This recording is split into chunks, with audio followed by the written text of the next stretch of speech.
Show, Peter G Show, divorced dad, single dad, divorced dad, single dad, Peter G Show.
Hey, sorry.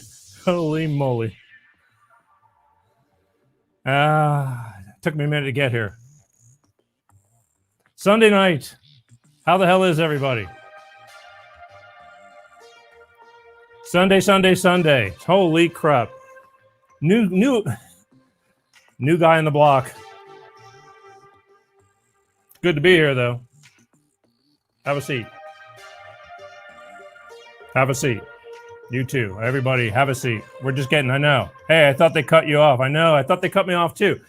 I was trucking it from the bathroom. Now. Yeah. All right. Sunday night, people, everyone. How the hell is everybody? Giving people a chance to catch up.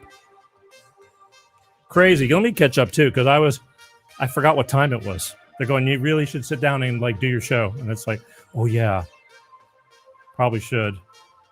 Hang on 1 second here, folks. Let's share. Peter G Show live every Sunday night. Tonight, East meets West.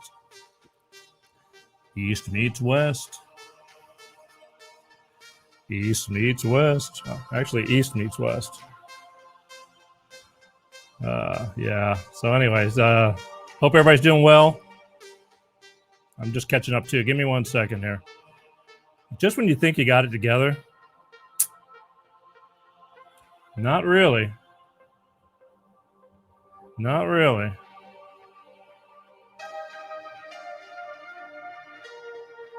Okay, here we go. Sorry. Just tonight, East meets West. Mr. Bob Paff, Baltimore's own Bob Paff, is going to be on this show. Lots to talk about as always. We always have a lot of stuff going on. As always, if you're going to text and comment, yeah, living the dream. Hey, I'm living the dream. I just needed to tell. I'm living the dream. It's more like living the nightmare. Anyway. But I digress. Tonight, yeah, East meets West. Baltimore's own Bob Paff. going to catch up. A lot goes on during the course of a month, and we just kind of reiterate. I want to thank everybody for joining me last week.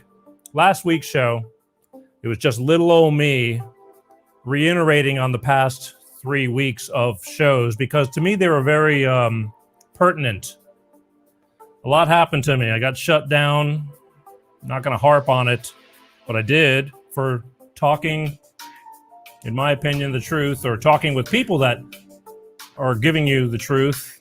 Whether you want to hear it or not, it's two different stories. And I got plenty of people that don't want to hear it, even some of my closest friends. Poppycock. And that's cool. That's okay. All I ask is that you listen and then decide. Because I get people that come in halfway through the show, they listen to 10 minutes and already they're pissed off. They don't give it a chance to find out what's really going on. Or the fact that just because I'm bringing it to your attention doesn't mean I'm this side or that side. I'm just bringing it to your attention so you can decide. I'm not telling you what to do. I'm not.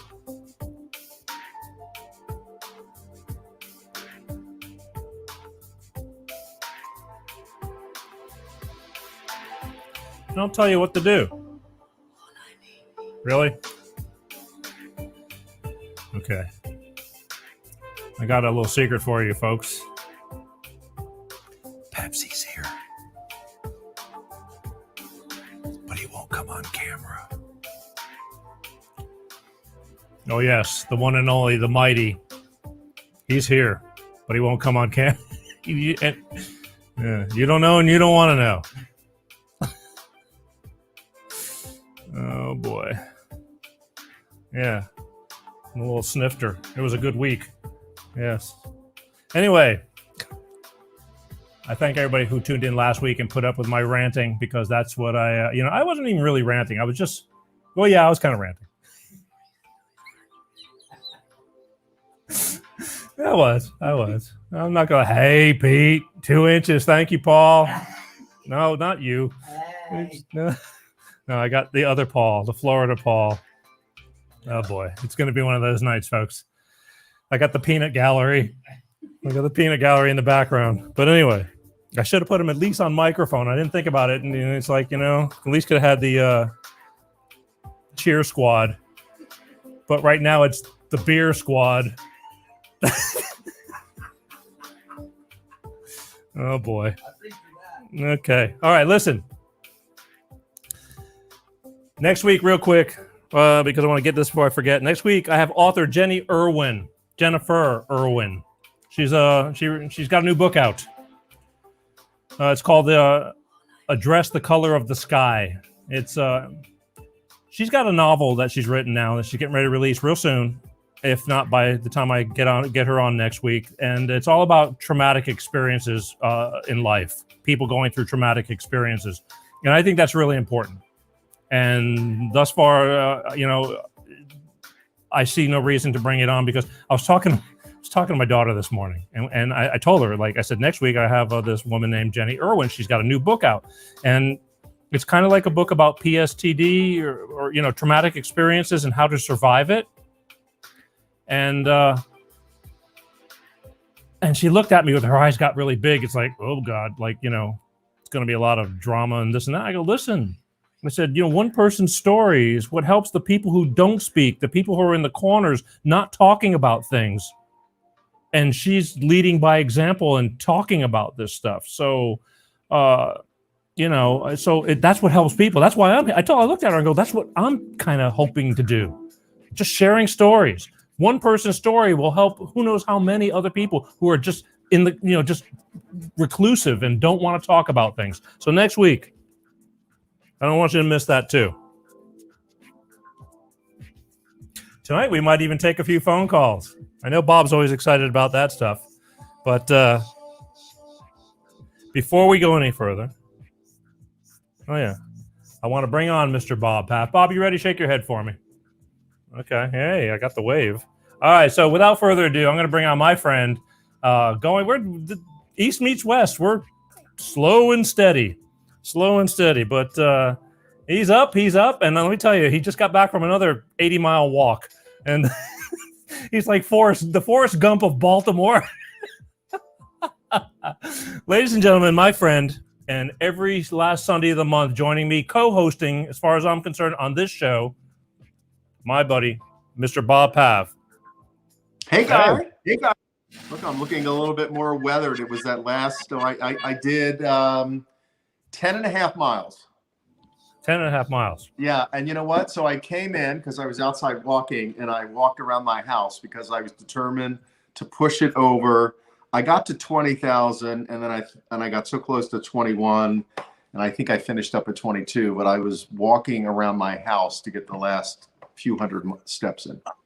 I'm thinking to myself, I'm going, Bob, it's friggin' 11 o'clock at night, and you're out there walking around. People are gonna think you're like lurker guy. Well, it's funny you say that because it's later than that. It's almost 12 o'clock on the East Coast. But I was walking, and this dog. I saw some guy. Maybe he was stepping outside to take a cigarette, maybe a cigarette break or whatever. Maybe his wife doesn't let him smoke in the house, and he was out on the porch. You know, when it's late and it's dark here, and there are street lights. I live in the city, and right. But I didn't see the dog. It was one of those little dachshunds or something. Those little things that are like really low to the ground. And he came like barreling after me into the street, and I couldn't see him because he was black and it's dark out. And the guy came like running after him and said, "Oh no, he's okay. He just barks and whatever." And so I was like, "Okay," but I don't want to be at my ankles. Wow. Well, but you made it. You made it. I made it. Yeah, I wanted to come in and I didn't want to be all sweaty for you, but I'm looking kind of a mess. But whatever. Hey, you know what? Listen, I just got through. You know, we were talking about this. I've had to step off the walking path that I've been doing because I had my foot's been giving me trouble, and now it sucks because it's now I got to catch back up. You know, and you've gone crazy with the whole deal. I've lost 20 plus pounds. You know, funny, boring story. So I don't have a scale in my house, and I went out to Target several months ago and I bought a digital scale, and you know, the kind you have to put one of those little circular batteries in, and so I did that, and the thing worked for a while, and then it stopped, and so I thought, so I'm going to go get another one. So I go to Target and I get the same brand. The brand is called, sorry guys, but it's called Taylor. So the Taylor people, if you're watching, if you're listening, so I went, I got another one, Peter, and this one just required two AAA batteries, and I put them in there, and I read the directions. How complicated can a scale be? It said, put it down, and if you move it, let it settle in, let it adjust, step on it, step off, step on it. Like, okay, I can do this. And I step on the damn thing, and it doesn't work. Really? And I thought, oh my God, I'm so sick of this. So the second scale from this company called Taylor that makes these scales. So I took it back to Target, and I thought, hell with it. I'm going to Walmart. I'm not a Walmart shopper, but the time to go is really 11 o'clock at night because there's nobody there. And really nobody there, no customers, no help, nobody's there. So I'm wandering through Walmart to find, you know, the old scale that's got the thing that just goes back. Right? The real thing. That's all I wanted, the real thing. And that was $8. And guess what? The one I bought at Target that didn't work was $30. So this is great. So now I have it, and it's settling in. I put it up in my bedroom, and I'll step on it tomorrow because I did have a hamburger about 3 hours ago, but I think I walked it off. I think I walked it off. I'm telling you, I gained. I had to go to the doctor this past week, and I gained 5 pounds, and all that work. Yeah, all that work. What period of time? I'm sorry? What period of time did you gain 5 pounds? Within the past month and a half, 2 months, because I've been down. That's a lot. I haven't been walking. I've been really like not walking, period. You know, and it messed me up because I've just finally gotten my momentum up, and I've been doing, you know, to where I want to go out. I've seen you like on the beach and in the desert. I'm doing out there in California. You've been doing it. I'm doing it. Yeah. I don't know if I was losing any weight, but the fact is I felt like my wind was up. My legs, I first started in March, and my shins and ankles were killing me because a lot of hills over here. Yes. And finally I got it. And then when I'm in Florida, I was kind of walking, kind of not. But then I said, I'm going to be a mess because I'm not working as hard as I was when I was in California. But I got back here, and it's like it wasn't as bad because I've already broken in and went through the tough stuff. Yeah. And then here I am. I receded, and it's been almost 2 months, and starting maybe tomorrow. Mondays are pretty busy after show days, but I'm getting ready to get back on the saddle and see what the hell happens. And I got to lose this. I just feel really full. 5 little pounds can make a real big difference in the way you feel. Well, particularly depending on where it settles, you know what I mean? I mean, absolutely, you're right. So I went to the. I know, but I went to the doctor, right? And he goes, "What's your weight?" I said 205. I said, I said, but it was 200. He goes, well, that's not so bad. I go, yeah, but it's not the same weight that it was when I was before. Like, I saw this one doctor in 2013, and he goes, you were 200 pounds the last time. He's just 5 pounds. That's not so bad. I go, yeah, but it's not the same weight. You know? Yeah. I said, it went from this to this, you know? Yeah. No, it's true. So how many steps were you walking? Do you have like one of those apps like I do that tracks the steps? I was, but then I stopped using it. I don't care because I figured out. Really? You don't care? No, because I figured out where I'm going, and so long as I go and do it, I figure I'm fine, you know. And I knew that about what did I tell you? 10,000 steps is about is about 2.5 hours of walking, or it's 6 miles, isn't it? Well, so give you the equivalent. I did 21,000 plus, and that's 10.4 miles. So there you go. So about 10's about 5. Sure. I average. I look at we're having health talk with Bob and Peter. That's okay. Listen. I've inspired a lot of people to get out there and start walking. Listen, it took the hardest part was getting started. Yeah. To me, it was just getting going. Well, so are you an athlete? Or have you always been an athlete? Or not so much. I mean, be honest here. Is sex a sport? No. It depends who your partner is. Yeah, exactly. Yeah. So no, but I was a drummer my whole life, you know. So that was kind of so that doesn't count. Sorry. No, so I've always been. I've been an athlete all my life, and so what I do with the app. Listen, I tell you, I was walking around my dining room because I needed to get over the 21,000 mark. That's the cool thing about the app. It motivates you. Like, I couldn't go out there, like I admire you for doing it, but I couldn't go out there and just not have any idea. You know, I check in and I have these points now. I have this really beautiful, path that I walk, and then I stop at the seminary and I sit on the bench, and I stop at the school or that school, or I stop at the Starbucks and, check in with the app. But it motivates me. It motivates me to say, oh, I can do 500 more. I feel bad now if I don't get at least 5 miles in, which is 10,000. Yesterday was not so good. I only got like 3,000 steps in. And for a lot of people, that would be okay. And that's great. But my record's 33,000. I think I told you that. 18 miles in a day. I know. See, my thing is time, though. I have to. I'll have to break it up. I wouldn't be able to do anything else but walk. Yeah. So let's back it up here. This whole musician drummer don't count. Let me tell you how physical. I remember when I was a teenager, I'd be soaking wet. My parents would come out and see me play, and they go, "Look at him, he's soaking wet." It's like that's in the first 3 minutes. I'm not a wussy drummer. It's kind of physical. Now my midsection might not get as much work but your legs, I'm all fours, and it was I build up pretty quick. But I think drumming is more physical than cardiovascular than people realize. All the above. It's like I'm running. I'm on my toes. I sit up high and I'm running on my toes. I'll do it again, but right now we're in hiatus. Just not enough hours in the day. Again, everything is all about time. And people go, because I know these younger guys that are workout buffs, right? And they're like 25. I go, dude, when I was 25, I was going to the gym too. But life kind of got busy. And they're going, I don't like the gym. I don't like the gym scene. But I walk is just as much for mental wellness as I do physical wellness, to be honest with you, Peter. You've seen some of my posts. Like today was pretty cool. So I saw a blue jay. I see the deer all the time. I really am jokingly calling myself Forrest Gump, the deer whisperer, but I see the deer all the time. Today I saw a chipmunk. I had not seen a chipmunk before. Not that they're uncommon around here, but I had not seen one on my walk.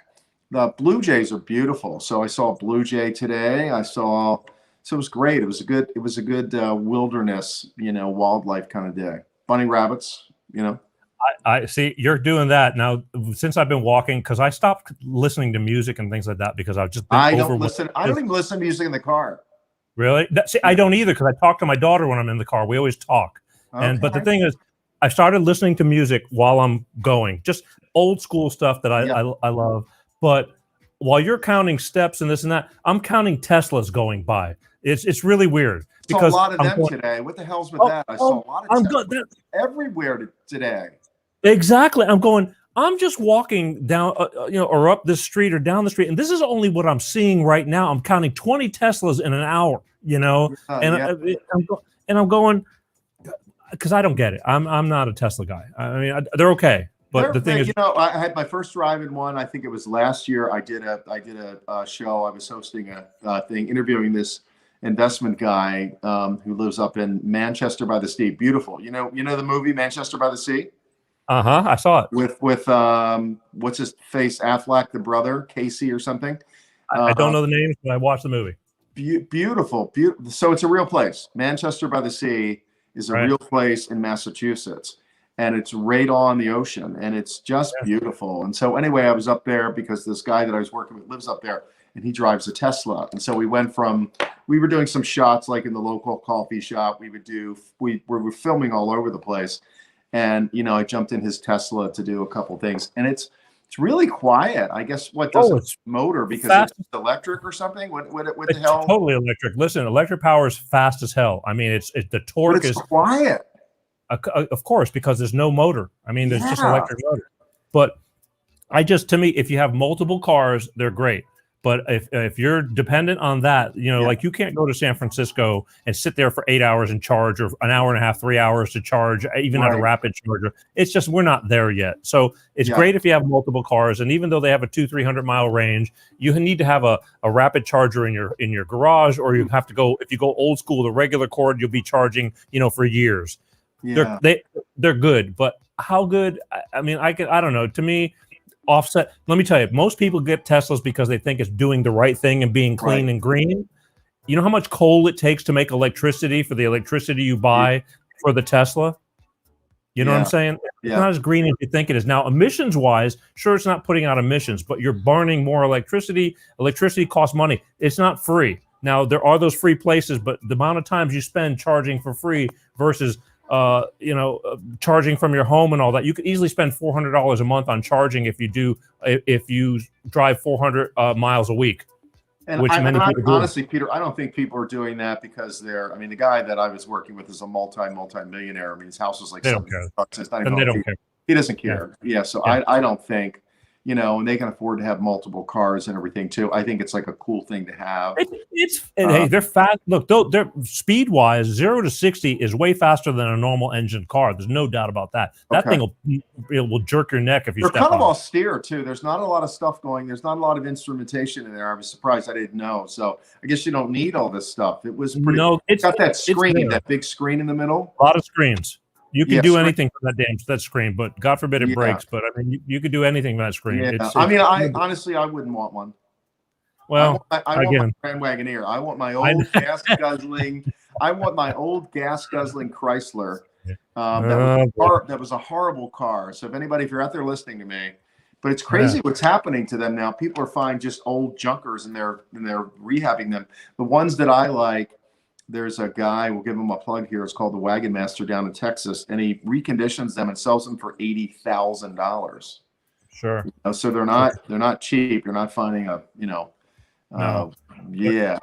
older cars are getting harder to find. So the cars that weren't as attractive, weren't as other cars that aren't as attractive. Like you can't get convertible Camaros hardly anymore. I mean, they're so now people are going over to Firebirds, which before, getting a Firebird versus a Camaro for a muscle car was redneck, but now they're becoming other cars are becoming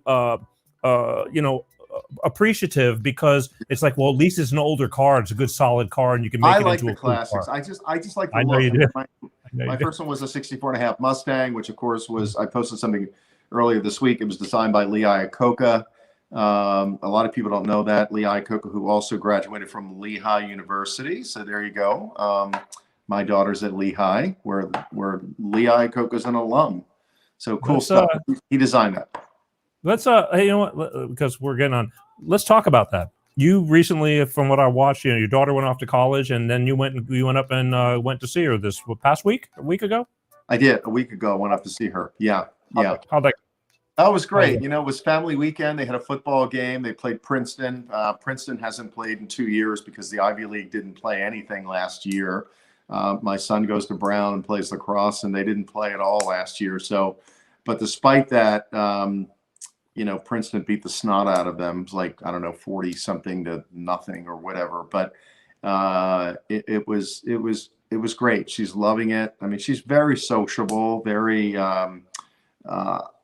very comfortable, you know, meeting folks and joining things. And so I was playing club field hockey and club lacrosse. But So it's going good.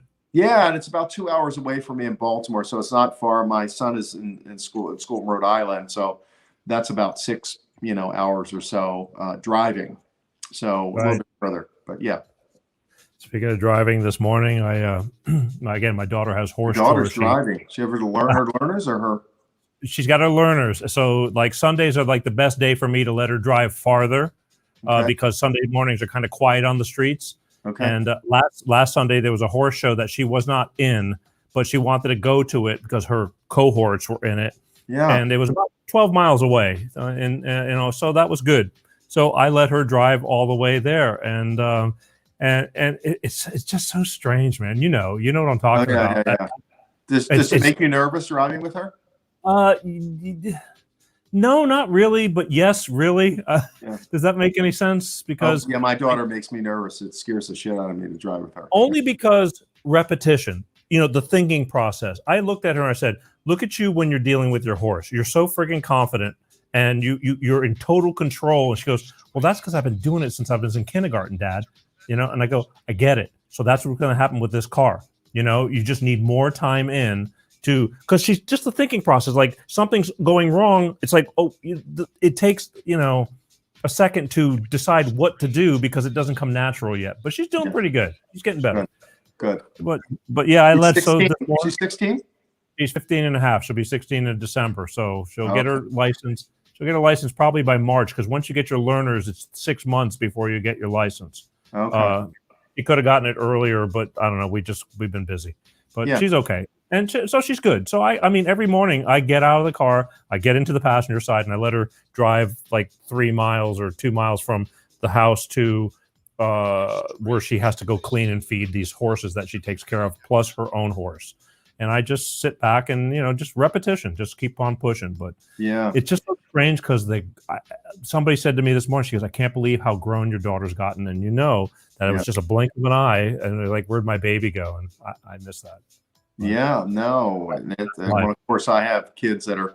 My son last night it was an engagement party for him. He's 35. He's getting married next year. By the time he gets married, he'll be 36. And so, and then my son Carter, who lives in Denver, flew in just really pretty much for the day. He's going to be his brother's best man, so he flew in and then he flew in Friday night, arrived at like midnight, and left Sunday morning at 6:30.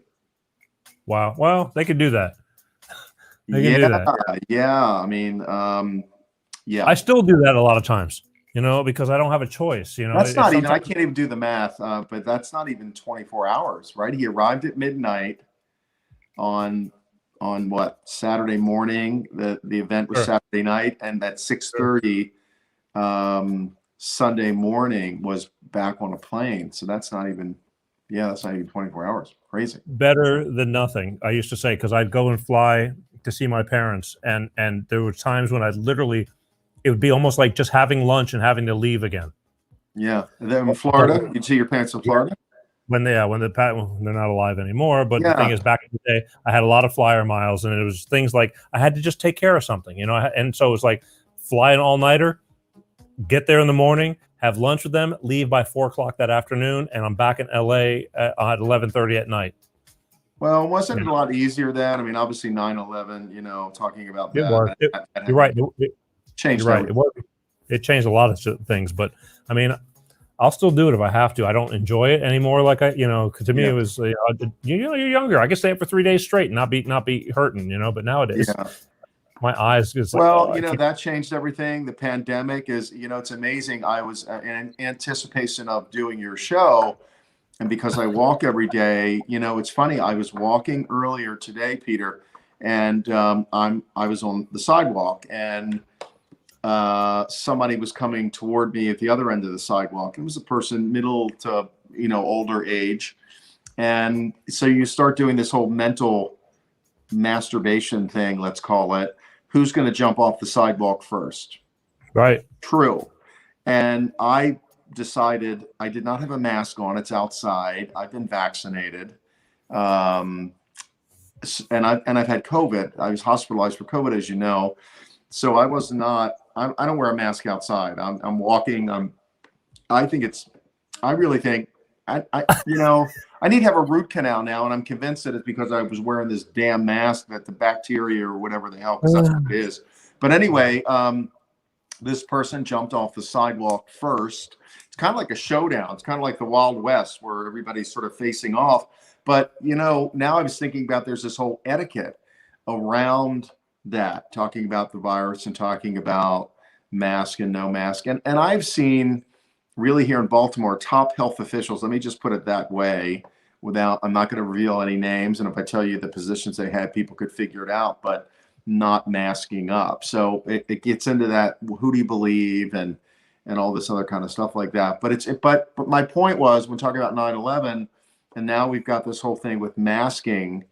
And I've looked at some people when I walk on the college campuses. I don't know what the correct political term is here, Asian Americans, whatever. But I think when you look at China and the air quality there, remember, a lot of these people have been wearing masks for a very long time, right? Yeah, we've seen the pictures. And so I see some of those people here because I think they're accustomed to that because of the air quality maybe in their countries. So, you watch every few years when these things happen and how it really just changes. I was reading the paper the other day. There's I think they refer to it as a state in Australia, because Australia is the only country that's also a continent, so big, but that they're debating, they've managed this really well, and they've kept people out of their area, and they're anticipating what they're going to do in the future. They were thinking like, maybe we just should continue to keep people out because it keeps us safe.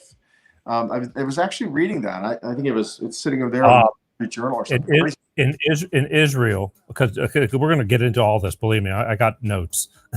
Yeah. The thing is, in Israel, I have a neighbor, and they're Israeli, and they live in Israel, but they have a place here too, and their children live over here. They're grown, but okay. And he said the only way everybody had to get vaccinated, or you can't leave the country, and all this kind of stuff. Yeah. Over 80% of Israel is vaccinated. Okay. And let me tell you something: the COVID rate that's going on over there is off the hook. So again, I don't know if you have been kind of catching what's going on with me these past few weeks. I've had some predominant people with facts that were offered to people if they want to see the facts. They were offering it to them about COVID and what's really going on. But I got shut down too. YouTube said, called it medical misinformation, which is really another word for the truth. But they didn't want it told. Yeah. Oh, yeah, because they shut down because of the person. I had this doctor, Dr. Brian Artis, on my show, and they don't like him because he's pretty outgoing and has everything. He's done all the homework for you. He says, email me. I'll send it all to you, from the CDC, from the WHO, from the NIH, NIH, and all that stuff. Yeah, and so everybody, and they didn't like it. And I tell you, I went to bed that night, and the show was snowballing. I mean, it was picking up momentum, and they caught wind of it. And by the next morning, I got up, and it was gone. They completely wiped it out. And they said, we're shutting you down for a week as punishment, and do that again, and we'll shut you down for 2 weeks. And if you do that again, we're going to rip down your whole channel, and you'll never be on this channel again. That's the world we're living in right now. Yeah. Freedom of speech. Well, did you see that Ron DeSantis, I think the guy's like the Secretary of Health for the state of Florida. He appointed somebody who is as an anti-vaxxer. I didn't read in detail what this guy's credentials are or anything. He's an MD, but I didn't read what all the, because DeSantis is taking a very, very hard line approach to the schools, and you if you make people do it, kind of a thing. He's come out very, very vocal and very, very strong about that whole thing. So he has reason to. There's every reason to do that because it's more than likely the truth. Again, and I just heard this guy. He was a psychologist, and here's the problem. Again, we're very divided, and I got very close people with me. Last week, I had a problem with somebody who's very close with me, and he was texting me during my show. It's like, Peter, what the F are you doing? He never watches my show. I always say my closest friends never watch my show because I'm only being me. So they've known me for 40 years. They don't need to watch it. Yeah. But they tune in. He catches and he doesn't like what he's hearing because he's on the other side of the tracks. Yeah. But he didn't listen long enough to hear me say, hey, I'm not the one bringing this. I'm just bringing it to the forefront. You decide. Yeah. But the thing was that I heard something. It was just yesterday, and it makes total sense that people need to feel like they're doing something to help. Sure. So therefore, jumping on the bandwagon and getting vaccinated, whether you believe it or not, if you want to get vaccinated, God bless you, and really God bless you. Talk to me in 10 years from now, and I hope we can talk in 10 years from now. But I'm one of those wait and see guys because I still don't think that it's necessary, because if you listen to any of the shows that I've had the past few weeks, this is a sustainable virus. I mean, for most people that are healthy, you can survive this. Yeah. Up your immune system, take a little. He told you exactly what to take. But my friend got really irate over this stuff, and he says that people just feel like they need to be doing something, so that's their mechanism by going, well, I got vaccinated, so that now they're pro, whether it's working or not. It's another story.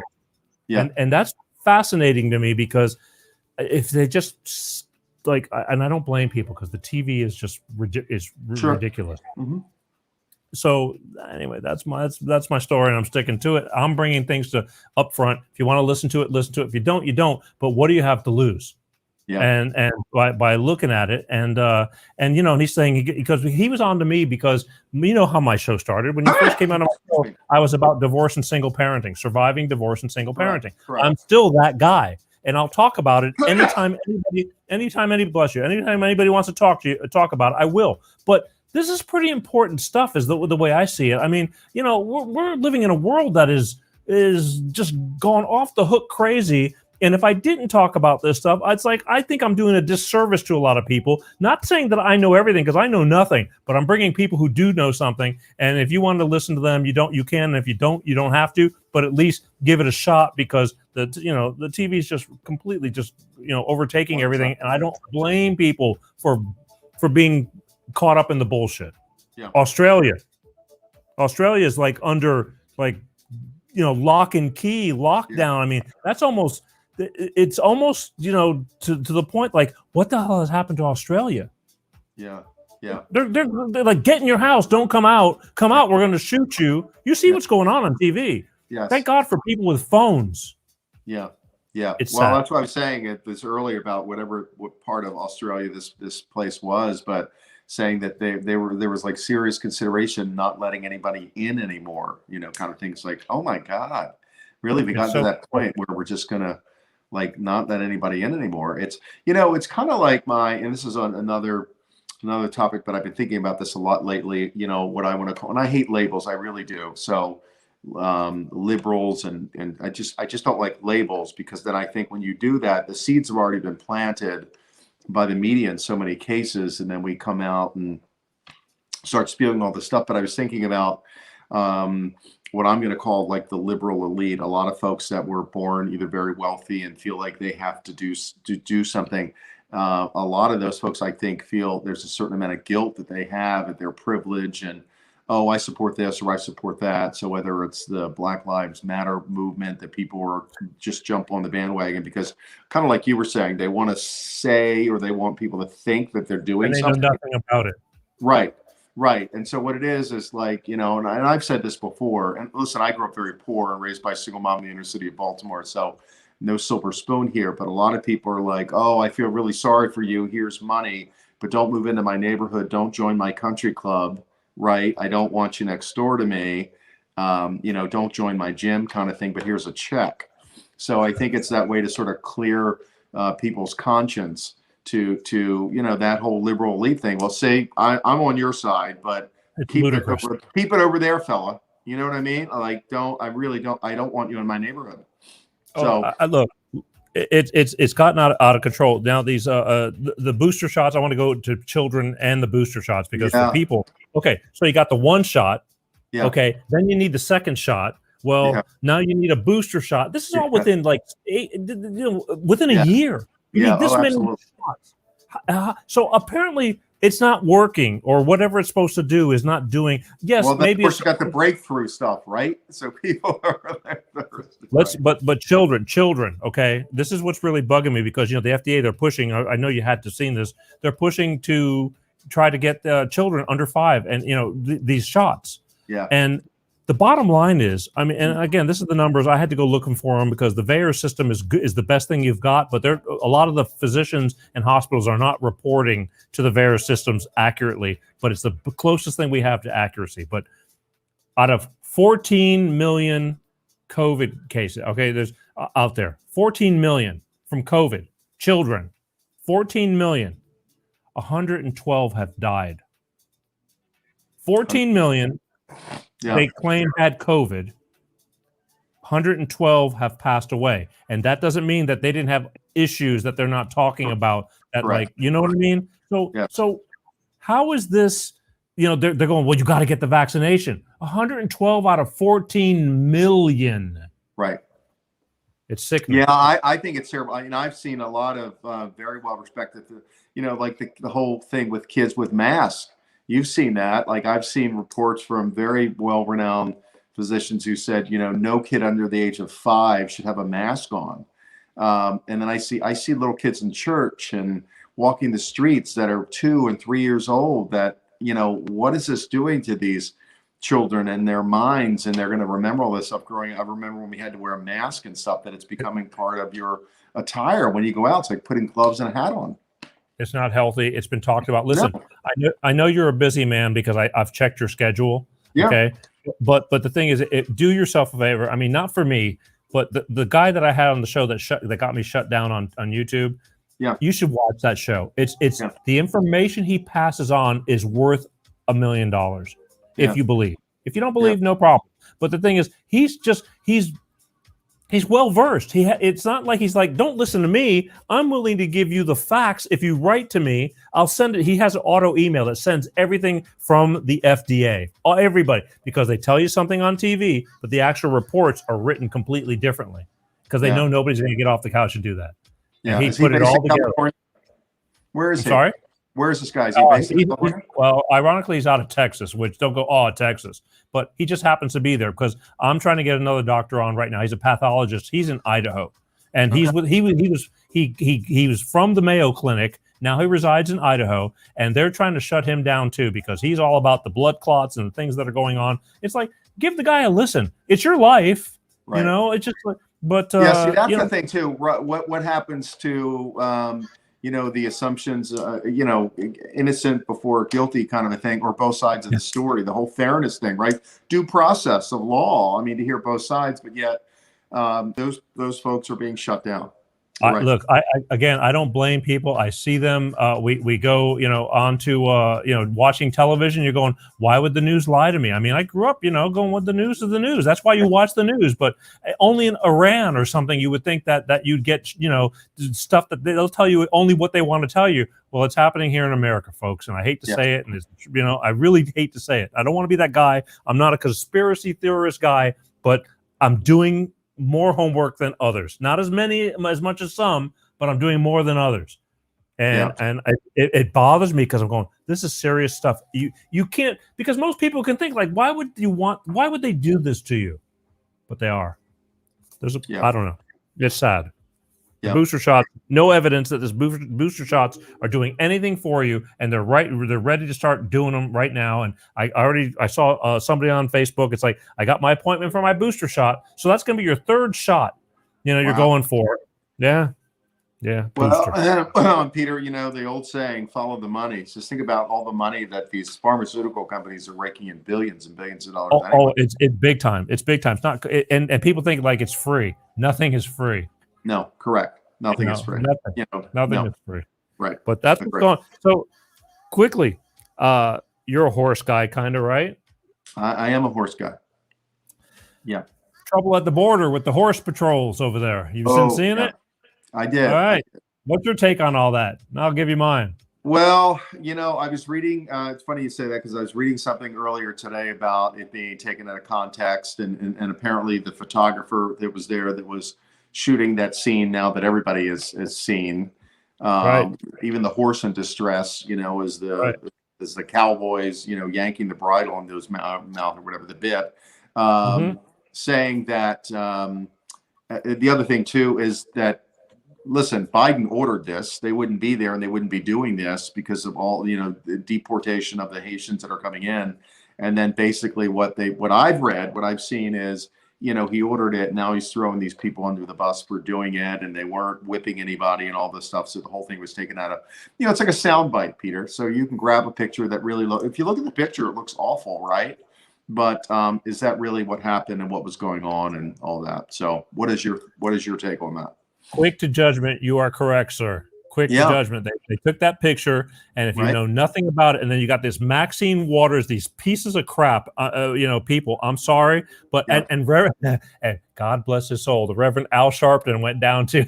He went down there, right? Didn't he they shut it down? Was it the protesters that were? He went to Del Rio to talk about what a travesty it is, and the racism and the all this, and they were yelling at him, "Go home, we don't want you here." And again, I don't care. And Michelle's saying, "Be careful, they're listening to you. Let them listen to me."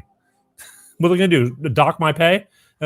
So the thing is that he's just jumping on the bandwagon, trying to get his day in the sun.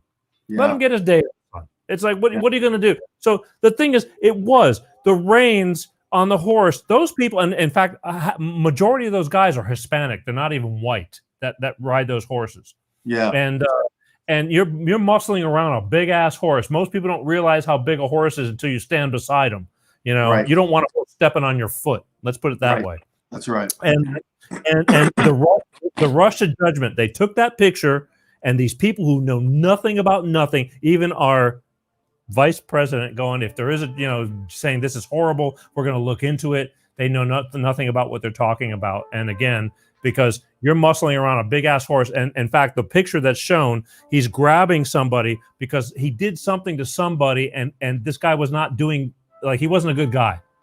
And so he's trying to grab this person, Haitian, and the reins are flying in the wind because you got a grip on them, and there's probably 4 or 5 feet behind you, and that's the picture that was taken, and they're just jumping on that bandwagon and just border horses and whips like the old slavery days.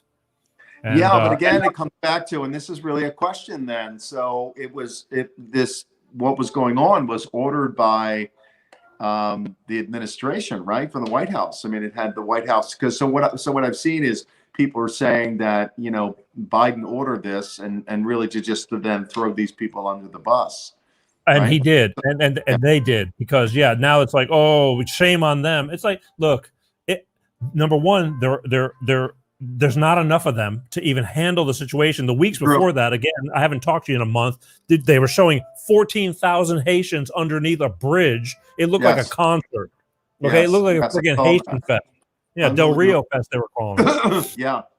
So these guys, they're spread thin. There's only so much they can do. People are walking. There's people going, but they cleaned that whole place out and put them on buses and dispersed them because they didn't want the attention, because they flew drones over Fox News or whoever did to expose them, and rightfully so. It's like, that's the problem. We're blind. Nobody's seeing what's really going on. And they're just a cover up, and it's like, oh, we're all good. This is all going to trickle into everybody. We're going to be paying for this for years to come. But it's a mess down there. And those poor guys. The thing that I don't really understand too, and really it's a fair and honest question here, and what I've been reading about is you have a lot of these people that are coming in that are not vaccinated. None of them. They're being dispersed into the communities.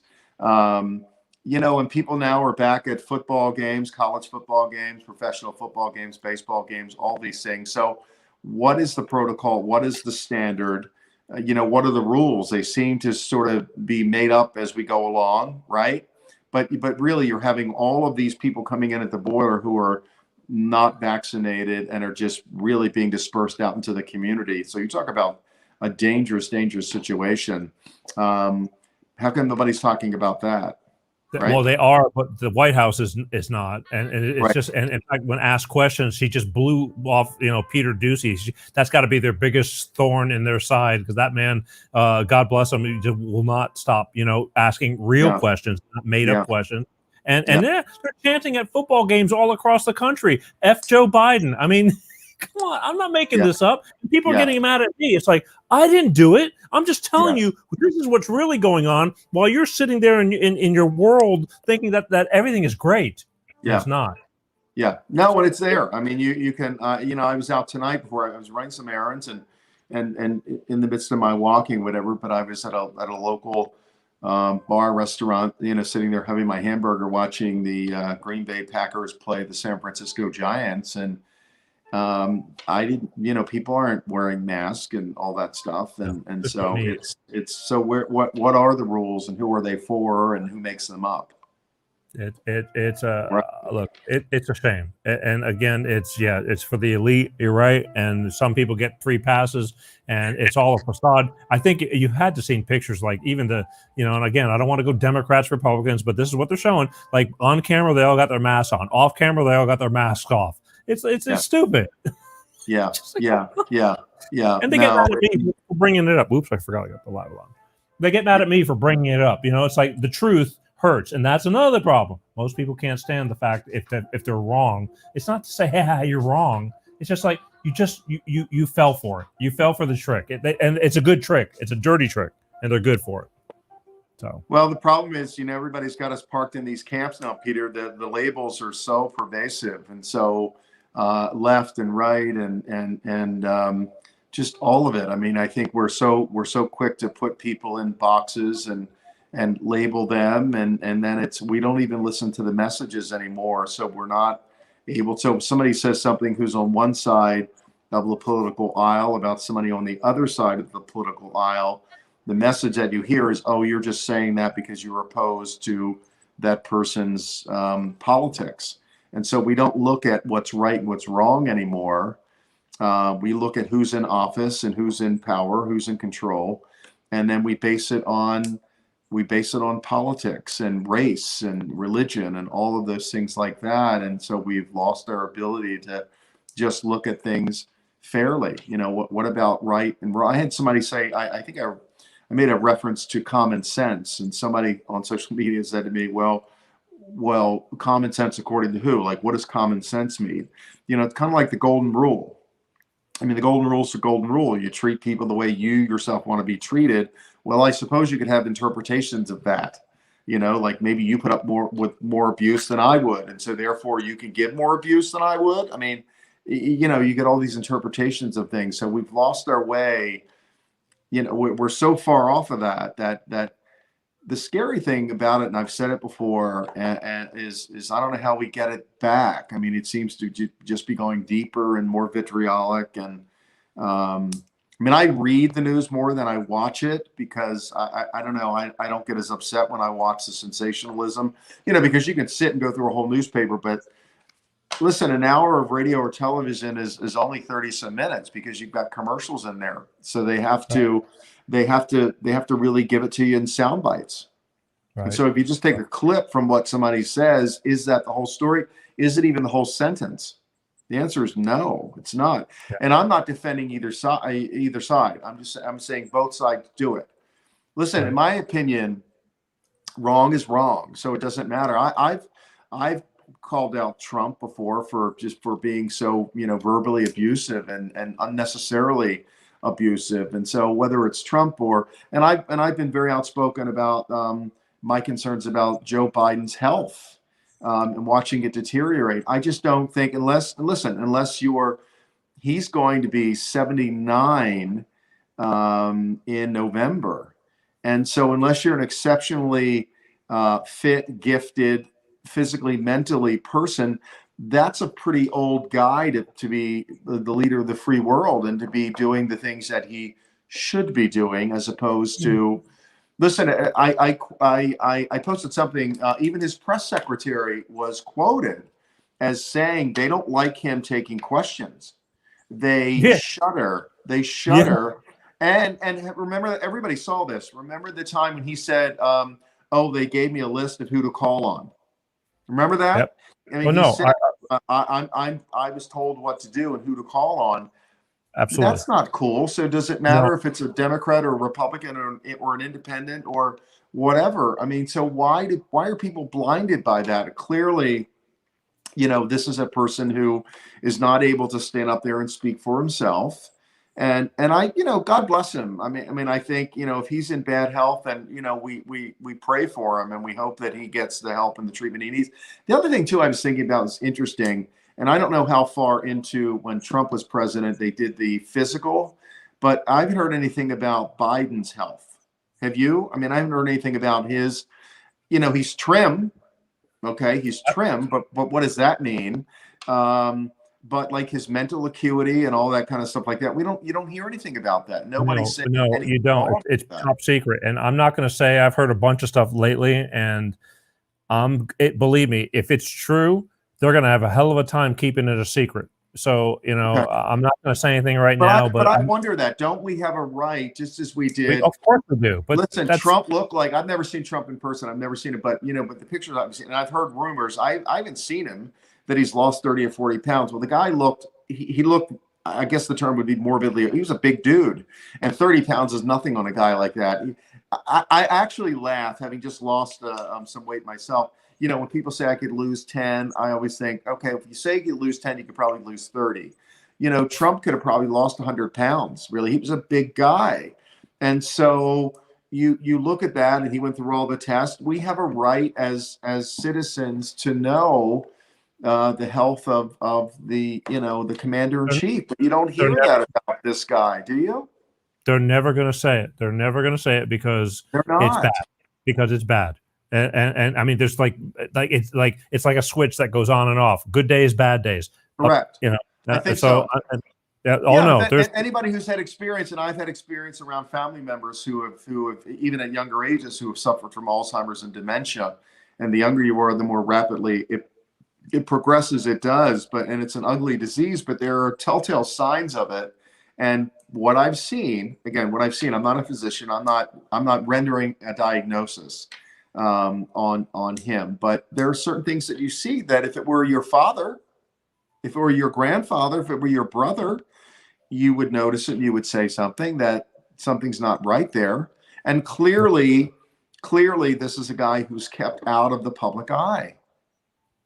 I mean, why is that a Democratic or a Republican or an independent or a Catholic or Jewish or black or white thing? It's not. It's just the thing, right? I mean, so that's where, Peter, that it upsets me, and this world really bothers me, that has really nothing to listen. I have my own personal feelings and about him, a career politician, 50 years in office, talking out of both sides of his mouth. There was a quote that he said that he didn't want his grandchildren to ever bust into the jungle or something in terms about busing and segregation and all that kind of stuff like that. So, he's clearly over the course of 50 years taken multiple positions, as have a lot of other people. Michael Bloomberg's been everything, Democrat, Republican. So was Trump. I get all that. But, this is a guy that's been in politics for 50 plus years, has gone along to get along. It's been documented some of the things that he's claimed that have not been true. And yet I don't understand covering up for that kind of stuff. I truly don't. I say that to you in all candor and all honesty. I don't understand covering up for any of that. I really don't. I don't care what the political affiliation is. The thing about, he's been in office for so long, there's so much video on him that they keep pulling up and showing the real him. You can't hide that stuff. Just like this show right now. This stuff lives on forever. Whatever you and I say, it's like we said it. We said it, good or bad. And but I have video, and I don't have it queued up. But when he was on one of those video meetings addressing the nation or whatever, and it's like they just kind of cut him off. They're asking who's cutting him off, and it's like, I'll take any more questions if you want. And it went to like, thank you for watching, and then somebody had a phone recording of it, and it's like, and you hear Pelosi going, "Are we off?" And they go, and she goes, "We don't want him to speak anymore." It's like, it's like, who's pulling the it's absolutely true. So why, if you don't want the person to speak and represent your party, why should he be the president. I mean, that kind of stuff to me, it's self-serving, for the party and whoever. You don't even have to mention the names. The people that are in charge that are all well into their 80s that have all been in politics for That's the point. so long and live in these bubbles. I mean, it comes back to term limits. I mean, I think it's just nonsense. These career politicians that listen, Peter, the bottom line, and it was I've seen a lot of Reagan quotes lately and talking about government making problems, starting problems. A lot of these things are really government related. And, are we doing better? Are we better off? The world's getting more dangerous and more complicated, and the gap is wider. Look at your own state. California is, I think, 12% of the country's population, yet you guys have 40% or more of the homeless population in the country. And so if you look at Gavin Newsom, I know is a Democrat, you guys just tried to recall him and it didn't work. But the facts are the facts. If he were a Republican doing that kind of a job, same thing. So you've got these massive problems that are not getting better, yet we keep throwing the same people at them. We keep throwing the same solutions at them, and it's not working. And so we all know the definition of insanity, right? Trying the same thing over and over again, and it just doesn't get better. It seems to me the facts really do, speak for themselves. I think if you look at Mitch McConnell, let's be fair, let's be bipartisan here. Kentucky is one of the poorest states in the country, right? In lots of areas, and yet he's had a terrific career, and all these people are multimillionaires, and they're not living in squalor in Kentucky or California or Florida or New York or Illinois. He's the king of the flip-floppers. One minute you think he's like pushing, and all of a sudden he just completely goes south. It's like, what the hell is wrong with you? It's like, pick a spot, pick, where are you going? I'm really pissed off with him because I thought he was like, on the team, and not about the team. This is my biggest problem. And with people getting pissed off with me, I don't give a shit, Democrat or Republican. I really don't. I agree. I'm the same way. Exactly. But my gut doesn't, and there's a gut, it doesn't feel right. Something is wrong. Yeah. Something is just not sitting right with me. It's like, in 8 months, they took us. And regardless of what we think about, I don't care about Trump. I cared about what was going on with us financially, physically, philosophically, morally, spiritually. Correct. I know. I agree with you. And we are in the shithole right now. Yeah. And it's like in 8 months, you can destroy all that. Yeah. That's all I got to say. I don't care. I grew up Democratic. My parents in the old school, the people, it was Democrat for the working people. So I was raised to believe. Correct. I never used to believe in Republicans. I don't give a shit. I'm caring about who's going to do better for us as a human being, race, whatever. I totally agree with you. But people are like this, and they're going, you know what? And they're going by old politics. One friend of mine, he's living 20 years ago, and like what it was then, it's not then now. The Democrats are not what they were anymore. This AOC, and all these people, it's like, what bus did they get off on, and where did they get off talking the crap they're talking? And people are buying into it. So God bless them. Well, the scary thing too is when you look at that, the Southern Democrats were the one who started the Ku Klux Klan, and the Ku Klux Klan was originally started. People don't know this. The Ku Klux Klan was really started to eliminate poor white trash in the South. It was not started to lynch black people, but you do some reading and do some research about that. But it was started in the South, and it was started by Southern Democrats. But somehow along the line, we've forgotten all these things, and no, I agree with you. It's shocking, really what's going on. And again, you just look at the places, look what's going on. I was talking to somebody the other day about New York, and they were saying, oh, you don't want to go there. I love New York City. I really do. I miss it. I haven't been up for any length of time in a few years. I drive through on my way to New England, but you look at some of these amazing cities, and what's happening is very sad. It's very sad. So these people they're creating more problems. They're not doing a good job. They're not. I when I was walking the other day, and I was thinking, and I don't want to be a politician. I've let that ship sail. But I was walking through one of the college campuses here, and I thought, wow, I could be a college president. I could be a university president. And if I was, I'd be in the gym, I'd be in the cafeteria, I'd be sitting in the classrooms, I'd be walking around talking to students, And that's what I think really, Peter, is missing. And you know, I think Lee Iacocca wrote a great book called "Where Have All the Leaders Gone?" And Tom Peters is another one of my heroes. Do you remember the book In Search of Excellence? Tom Peters was the one who started that whole thing, and Peters had a an acronym, MBWA, Management by Walking Around.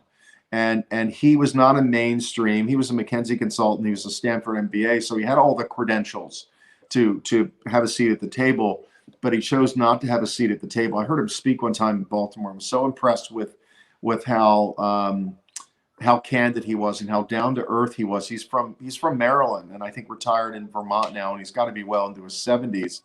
But just a brilliant guy. And so what he and people like Iacocca would talk about is that whole concept of management by walking around. And I really do think, Peter, that's the problem in politics. I'm sure there are politicians out there who are of and for the people and who get out there and walk around. I mean, I said it in my own home city of Baltimore. If I were the mayor, and I tell my friends all the time in small business, I'd be sitting at your restaurant. I'd be shopping at your store. I would be mingling. I'd be going to church and sitting next to, you know, my next door neighbor or Johnny Lunchbucket or whoever, because aren't we all in this together? I mean, I just really think that we have forgotten the whole concept, and this is my soapbox, of servant leadership. And we have forgotten why people are elected. They're not elected to be millionaires. They're not elected to get out of politics and then go lobby and get, you know, bills passed that they don't care about or believe in, but they're going to make $1 million. Now everybody, the greed is just out of control, and everybody's like, what's my number that I can get out, and how much more can I get, and all that. And I don't know where that's shifted, you know, for us, that's really the bottom line, and it's all we care about, because these politicians now, I live in bubbles. You got me on my soapbox here on this topic because it's really that's okay. No, it's really something that's near and dear to me, and it's the reason that when I considered being in politics, the reason I would have been in politics, I really would love to be. You know, it's interesting. I look at all the problems in Baltimore, and I look at the congressional and the senatorial delegation here, and they're all, with maybe one exception, Democrats. Maryland is a very deeply Democratic state, and it's hard to be a Republican here. The last Republican governor we had mayor was Theodore McKeldin. Then he went on to serve 2 terms as governor, but that was in, I think, 1957. I think it was. It's been a really long time, but my point is, if you're a senator from Maryland or a congressman from Maryland, and people will say, this is the argument. So Baltimore City really suffers. We're losing people daily. We're below 600,000 people now. In the late 1950s, we had 1 million people. So people are leaving Baltimore. The crime rate, we're already on track to exceed last year's record year of homicides. So why aren't Congress people and senators speaking up? Why aren't they addressing their constituents? And the argument you get is that's not their job. You know, they're legislators, they're lawmakers and all that stuff. And I call that bullshit. I mean, I call that out. So if I'm a senator from Maryland, I'm speaking out about the crime in Baltimore. I'm speaking out to make Annapolis, you know, better, or whatever, which is the capital certainly of Maryland, and a beautiful city right on the Chesapeake Bay. But I think that's the responsibility. And here's what happens. The Democratic senators and congressmen don't want to step on the toes of the Democratic mayor, you know, because here's what you get, Peter. You get this term, honor among thieves. So they're covering each other's ass is what they're doing, right? Listen, if I'm a Democratic senator and you're the Democratic mayor and you're doing something that I think is wrong, I can find a way, Peter, to say, you know, you Mr. Mayor, you've got to do a little bit more there. You've got to get out and talk to people about what it is and what they need. I don't have to attack your politics to say, Peter, you're not being effective at what you're doing. Out of touch. That's not a Democratic or a Republican position or statement. And that's the problem that we have. They blindly protect each other and cover each other's back because the day will come when I'm going to want that favor from you, right? Right. Think about that. Think about, and this means something against, the gentleman is smart, but what's his name? The guy that ran for president from the mayor of Indiana or Indianapolis, Peter Pete Buttigieg or whatever, who's now the Secretary of Transportation. No, I was reading something. Somebody said, "What does he know about transportation?" Nada. Probably little to nothing. And nobody's denying that he's intelligent, that he's educated. Let's say that. Let's use those words. But I don't even know that. Right. Well, he's learned. I mean, I think he went to one of the Ivy League schools or whatever. But that I agree. No, I agree with you. But what was it? It was a payback for loyalty to the party or whatever. And it was an appointment that. And I don't mean to single him out. No. Oh wait, there's more. There's more. And it doesn't matter really even what side you're on. I mean, how do you become an ambassador? You give a lot of money to the party. Everybody knows that ambassadorships are bought. They're bought and paid for. I mean, are you're out of your mind if you think they're not, right? Peter, they're bought and paid for. They're bought and paid for. And that's really the formula that we use in this country, that it hasn't served us. If it's served us, then you can make an argument for it. But when things are getting worse, you can't make the argument for that. You can't. You can't. This 20 years in Afghanistan, the trillions of dollars, the lives that were lost. Afghanistan, and this is very personal to me, is the world's #1 heroin supplier. Afghanistan. Bush put money in there to eradicate the problem. Obama put money in there. We were giving the Afghanis money to not grow the poppy. And what were they doing? Taking the money and growing the poppy. Of course. They just blatantly ignored and took our money. So you had 3 administrations that failed, and now Afghanistan is the #1 supplier of heroin in the world. You talk about going in and bombing some stuff. Let's go in and level that stuff out of existence. The year my son died, I've said it before, there were 70,000 people that died. Last year, there were 93,000 overdose deaths. We're getting worse. We're not getting better. And so what we're doing isn't working. It's not working. But does it affect former President Bush's livelihood? Does it affect Mr. Obama's livelihood? Does it affect Trump's livelihood? The answer is no, because they live in bubbles. They live in, multi-million dollar houses in Martha's Vineyard or Texas or wherever the hell wherever the Clintons are. They're fine. I bet they're making money off of that too. I mean, there's an angle for everything. Of course. And so to turn a blind eye to all of this stuff, and now the latest, everybody knows this, and I haven't really come out with a position one way or another, but Chris Cuomo is now being accused of this sexual harassment thing, and I was reading that earlier. This woman apparently was a former boss of his that he saw in a New York bar, went up and grabbed her ass and said, "Now that you're not my boss anymore, I can do that." And she said, "No, you can't."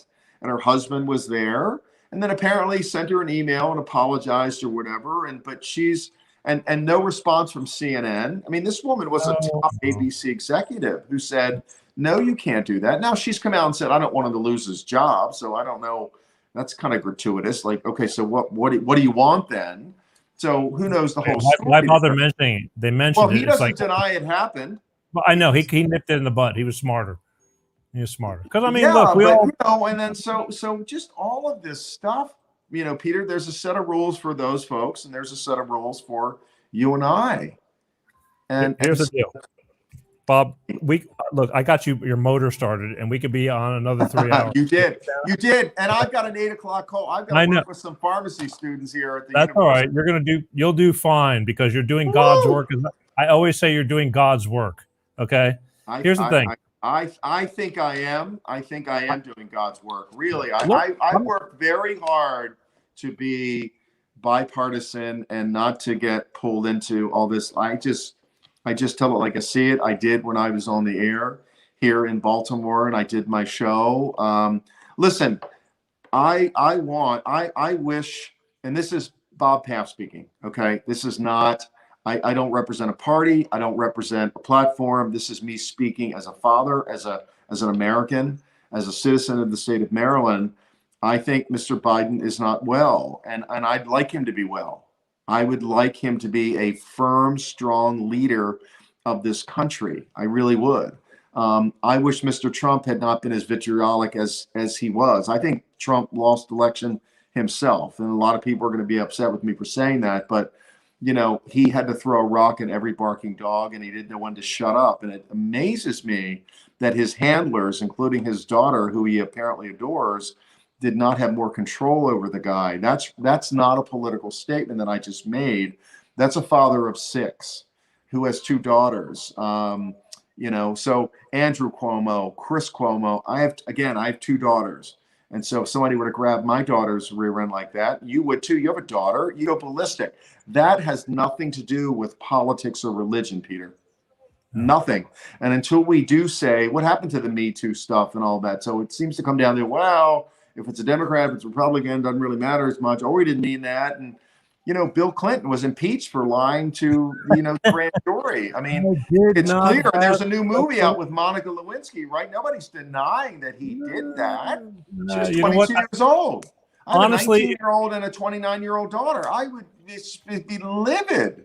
I hear you, but to me, there's 2 separate problems. Like, what's that got to do with running the country? Okay, you were being a man, and maybe you're being stupid. But if you're running the country, I'm going to give you, you'll deal with that shit off the air. It's like, just run this country. Yeah, right now, we got people nobody do running. Take that position because that's going on. Apparently, Warren G. Harding was a real ladies' man. So that's been around, and it will be around for a long time. A lot of people take that position, but let me argue the other side of that. Doesn't it speak to morality? And a lot of people say, well, if you'll do that, what else will you do or won't you do? So a lot of people say, who cares what these people do in their personal life, have affairs, and, Kennedy, the people coming in the back door or whatever. People give a free pass for that kind of stuff as long as you do your job well. I just take a different approach to that. I don't agree with that. I don't think people get a free pass for that, for potentially ruining somebody's life or violating somebody's son or daughter. Whatever it is. I'm sorry. I think it speaks to more than your leadership ability. It speaks to your moral fiber, character, your integrity, your conscience, all those other things. I'm sorry. It does. It does. Look, I can't even begin. I get it, but at least I'd like to have at least 50% of something going positive as opposed to 100% going down the shitter. Right now, we got nothing as far as I'm concerned. Yeah, true. No, God forbid. I agree with you. And as an empath, I take it very seriously, and it wears on me. You wonder why I walk 20,000 steps every day, because it weighs on me. I've got kids that have to function in this world, and so do you. So the walk is semi-therapeutic. I must admit. Yeah. It definitely gives me time to do a lot of thinking, although I do a lot of thinking a lot of times. But here's the thing. Again, I wasn't kidding when I said you're doing God's work. I mean, I'm making a joke, but it's not a joke. I believe, we're all here making a statement because we do what we believe in. We talk about this a lot, you and I. Yeah. But honestly, you could be president, because it's like you got these guys like Anthony Blinken and General Milley and John Kirby, the spokesman. They can't answer a question truthfully. They're stuttering all over. They're not good liars. See, that's the thing. Some people are really smooth. They're really smooth liars. These guys have no experience in lying because they haven't been on camera in a long time. And you watch them and they're like, lie, boom, boom. And just Mallorca, all these people that we're talking about, nobody's got experience. All of a sudden, they were just like, "Hey, I'm bringing you into my club because you kissed my ass, and I'm gonna take care of you." And they know nothing about what they're doing. And who's paying the price? You and I and everybody. That's exactly right. 350 million people are playing the. All suffering from Lincoln, blinking and dying blind, whatever. What's the joke? Something like that. I don't. Hey, what happened to that the trans guy? The apartment health, whatever the hell, just disappeared. They took him, her, she, him, I off camera. Like, okay, you've said enough. We need to keep you in the background. The one thing I think is very interesting, and I know we're running out of time. I think it's been very interesting how silent people are. They're gone. They're silent. Nobody's saying anything because there's nothing really good to say, and they don't want to say anything bad. So what's the alternative?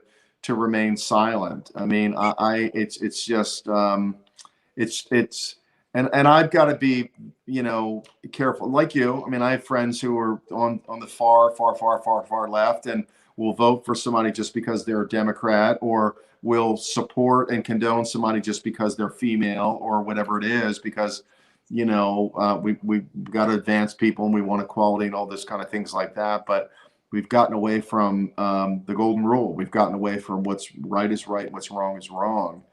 And now it's what's politically expedient. Let me put a bow on that, because you always ask me at the end of the night. But I think what we've done, I think what we do, Peter, is we look at what's politically expedient, and we look at reward. We reward loyalty. We don't reward good performance and good behavior. We reward loyalty. And what does that mean? If you look the other way, if you have my back, I'll have your back. And when it comes to an appointment or something else, then I'll support you. And that's what we do. And I don't know, I've got some very strong feelings about Mr. Biden for a number of reasons. He has lost children. His son Hunter, by everybody's definition, the guy has had a very traumatic life as a person battling addiction. And I know that personally, and I'm sympathetic to it. I am. Hunter Biden's still alive. My son is not. And so when I look at Mr. Biden, who's considerably older than me, but I look at him as a father, to these children, having already lost, he lost his first wife, he lost a daughter, and his son. Really, I think Hunter Biden, there for the grace of God. Peter, let me tell you, there for the grace of God, Hunter Biden is still alive. Because now with the fentanyl overdoses that are rampant, my friend Colleen Palumbo, Colleen's probably not watching now. She lives down in North Carolina, and she lost her son, Matt Selinsky, in 2017. And Colleen and I are good friends, and keeping our son's memories alive. But Colleen was saying 300 overdose deaths per day. So if I were the father of Hunter Biden, I wish my son were back, or if I were president, my son were still alive. You can bet your ass I'd be doing a whole lot more to help him, but also to deal with the drug problem.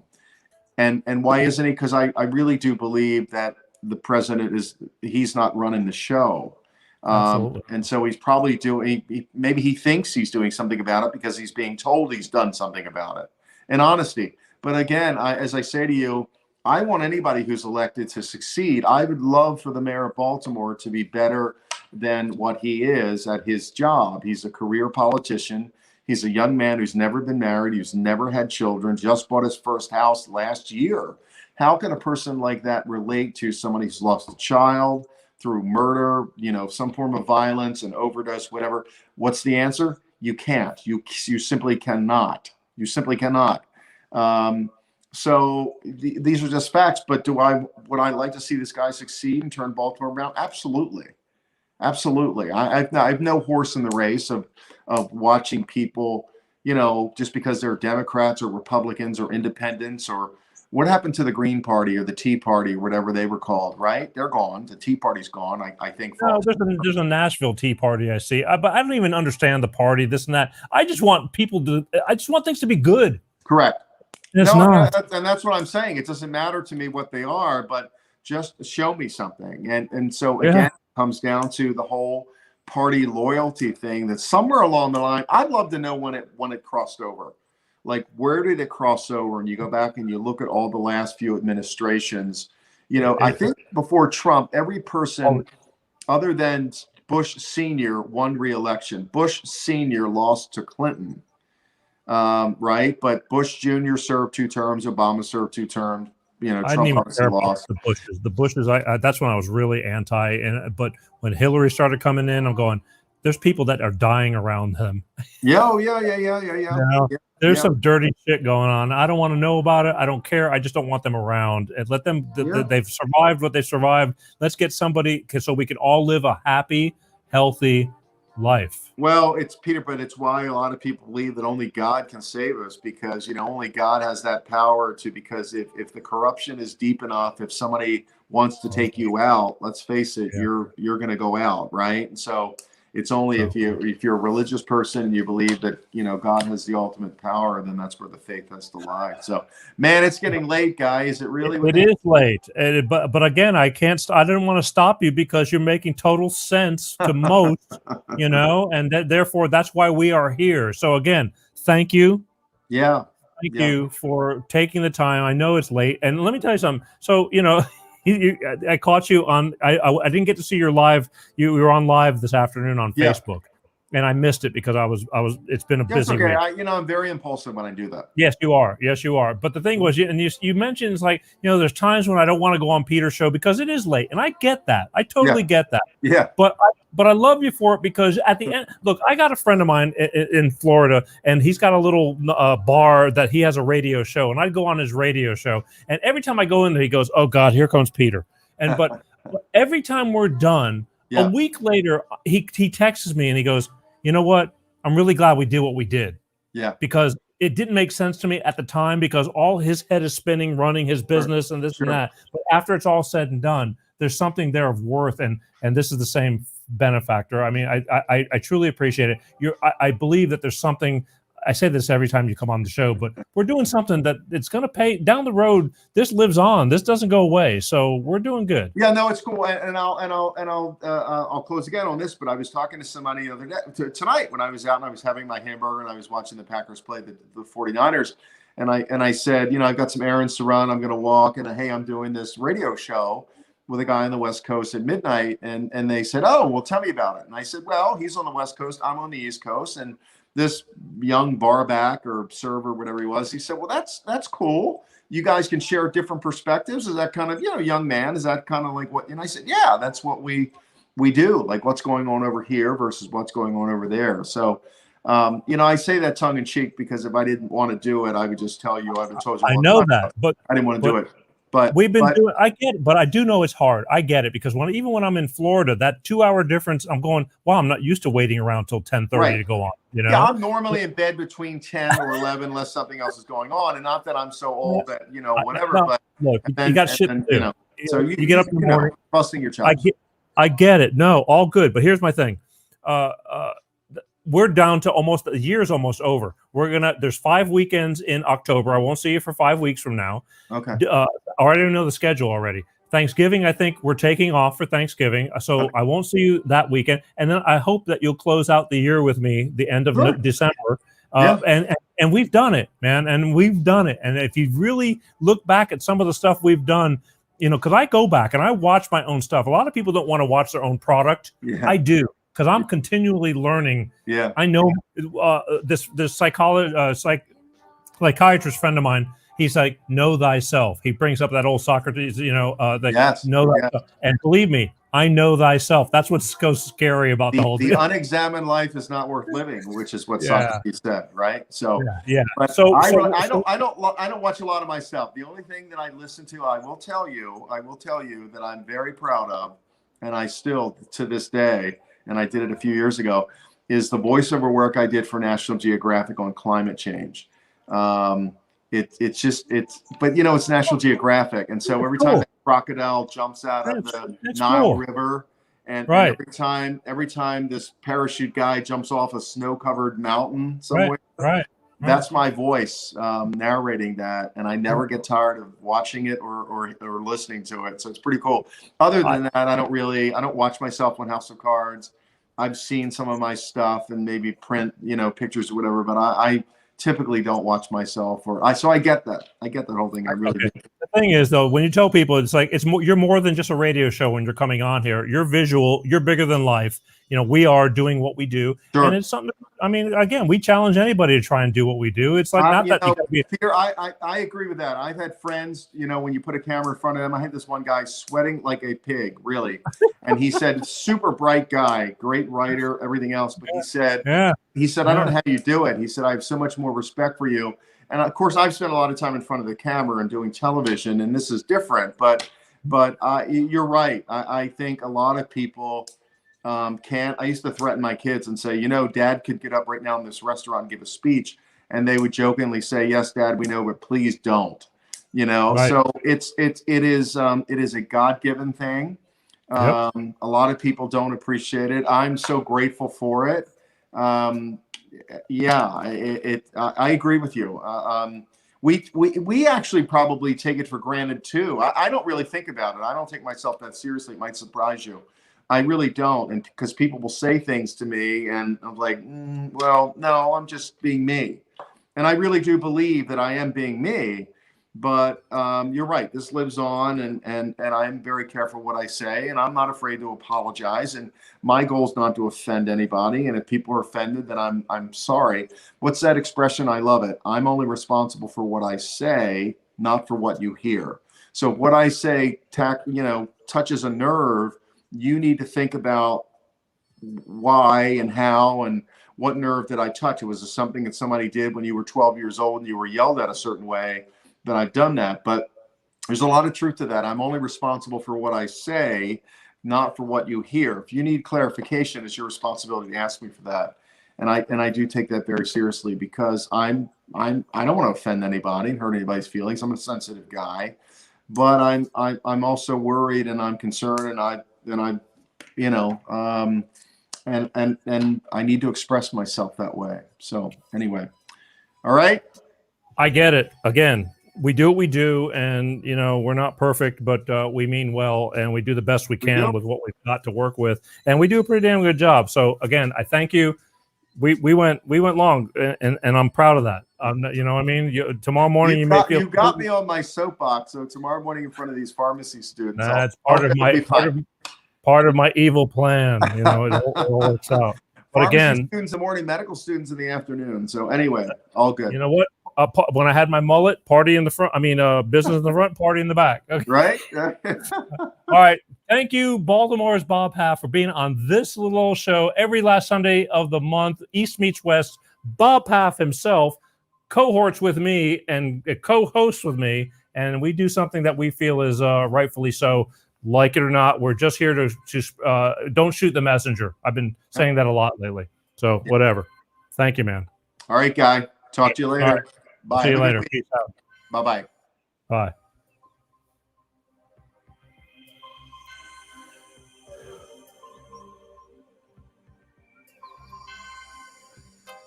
It's not easy, people. I love it, but it's not easy. I'm just jumping in the seat, and here we go. I look forward for that day.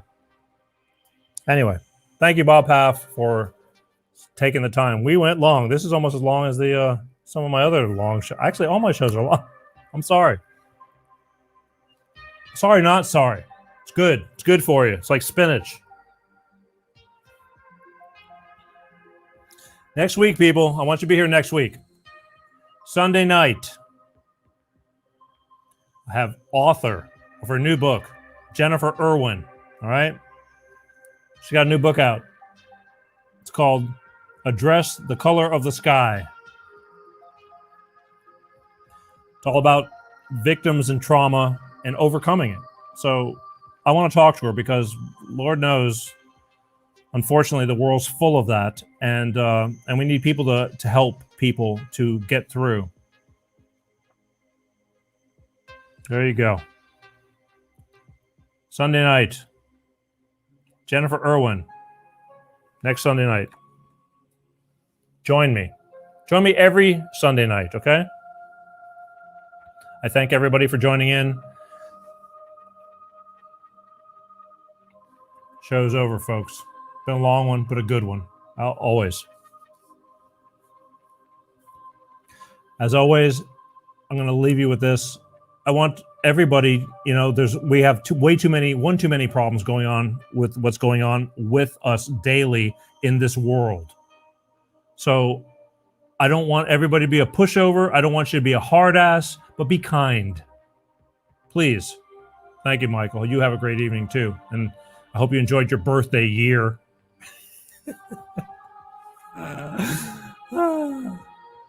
All right, back to where I was talking. Be kind, all right? You don't have to take shit from people. I mean, you don't have to be a pushover, and a lot of people do get run over. But just be kind. Life is so damn short. I mean, I'm just watching. as you get older, maybe you just get more sensitive to things, but I am. I'm watching, and I remember, my parents growing from being younger to old to being gone now. I'm watching my daughter from being born to, to being a young adult now. At least in my eyes, she is. She's grown. She's big. And, in a blink of an eye, everything's gone. So make the best of it, all right? Because I love life and I love my people. And I thank you for all watching. Share, share, share. And that's it. We got to get the heck out of here. I will see you next Sunday night, right here. Same Peter G, Life of Peter G Show time. Same Life of Peter G Show channel. Please, share, share, share. That's it. As always, peace out. Love you guys. Peter G Show, Peter G Show, Divorce Dad.